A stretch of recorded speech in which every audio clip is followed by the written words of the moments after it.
মেয়ে কোথায়? ও আসলে চিলি চিকেন বানাচ্ছে। আপনারা মুরগির মাংস খান তো?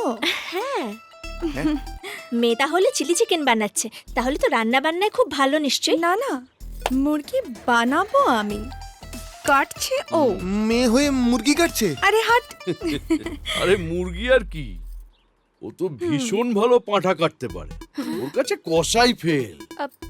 আমাদের বাড়ির মেয়ে এসব করে না। বিয়ের পরে আরো মুরগি কাটবে না, জ্যান্ত মুরগি ধরবে, প্রেসার কুকারে ঢুকিয়ে দেবে, সঙ্গে লঙ্কা, একদম টাটকা চিলি চিকেন ডাইরেক্ট। মুকুল, বাড়িতে চল, লেট হয়ে যাবে। চল চল। আরে দাঁড়ান দাঁড়ান, আমার মেয়ে আপনাকে বাইকে ছেড়ে দেবে। হ্যাঁ। মেয়ে বাইক চালায়? আরে বাইক?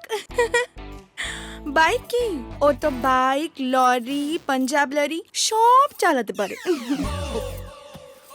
দু একবার তো 2-3 জনের উপর চালিয়ে দিয়েছে। কি বলছেন? একলা মেয়ে, রাস্তায় চোর ডাকাত আছে, পুলিশ ধরবে। না। কিচ্ছু হবে না, কিচ্ছু হবে না, এখানে চোর ডাকাত সঙ্গে তার ভাব আছে, 24 ঘন্টা তাদের সঙ্গেই তো ঘুরে ফেরে। তাহলে মুকুল চল, দেরি হয়ে যাচ্ছে। আরে দাঁড়ান দাঁড়ান, বসুন বসুন। এভাবে আপনারা কিভাবে যেতে পারে? মেখে তো দেখে যান। হ্যাঁ। মা, মা,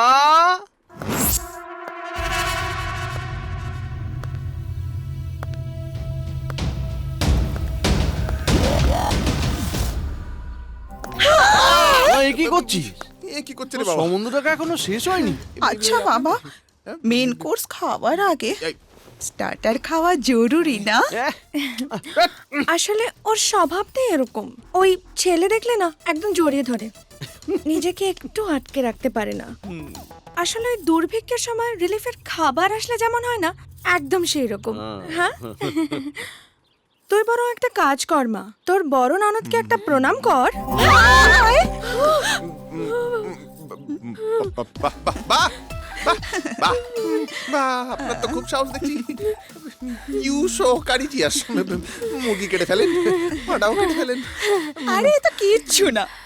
আসলে আমাদের ঘরে কিছু কুটুম এসেছিল। তখন আমাদের ঘরে কেউ ছিল না, চারিদিকে দোকানপাট বন্ধ ছিল।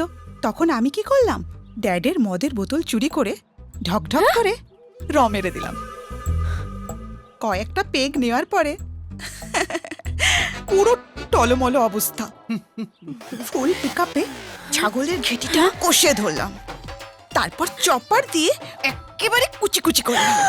তারপর আর তারপরে রান্না বান্না করে সবাইকে খেতে দিলাম।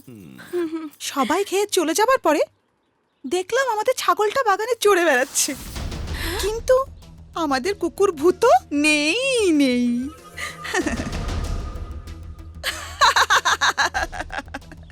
দিদি, আমার মনে হয় মেয়েটা ছদ্মবেশী রাক্ষসী, তেলেগু বইতে দেখেছিলাম। মুকুল, বাড়িতে চল, দেরি হয়ে যাচ্ছে। আরে ওই মেয়েটা তো মশার ধূপও জ্বালায় না মশা মরে যাবে বলে। ওঠো, এরকম নরম মনের মেয়ে। আর আমি তো বলে দিয়েছি, ও মুরগি পাঠা সব কুপিয়ে কুপিয়ে কাটে। যা হয়েছে করে পারফেক্ট হয়েছে, খুব ভালো হয়েছে। এমন একটা ছেলে দরকার, একদম বাঁদর বাচ্চা, ফুল ক্যারেক্টারলেস ছেলে দরকার, যে আমার বাবাকে, মাকে, ফুল ফ্যামিলিকে অপমান করে একবারে লেবড়ে দেবে। কেষ্ট, হ্যাঁ, ধরে রাখো, কাজ হয়ে গেছে। কেবে বান্টি,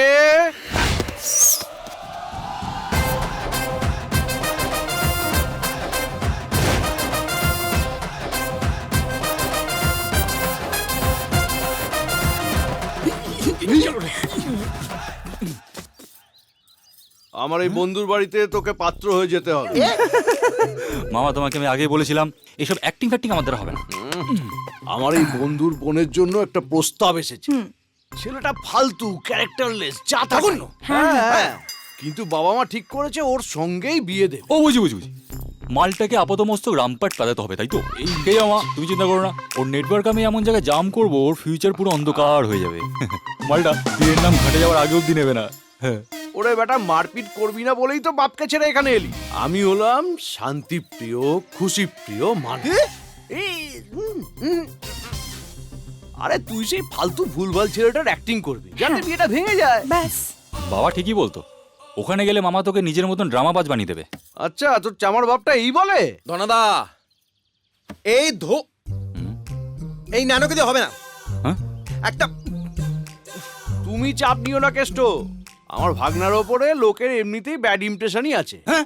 কি ব্যাড ইমপ্রেশন মানে কি? ব্যাড ইমপ্রেশন মানে কি? আমি কি না, আমি কি কারোর পাকা ধানে মই দিয়েছি? কারোর ইজ্জত দিয়ে ছিনি মেরে খেলেছি? দেখো মামা, বলে দিচ্ছি, তুমি মামা বলে বেঁচে গেলে, নাহলে কিন্তু আমি এতেই খারাপ হয়ে যাবে। হ্যাঁ? কি ড্রামা? ড্রামা খারাপ হয়ে যাবে। ধনাদা, ও যদি এই অ্যাক্টিংটা করতে পারে না আমার বাবা মার সামনে, তাহলে বাবা মা ওকে একবারে ফুল রিজেক্ট করে দেবে।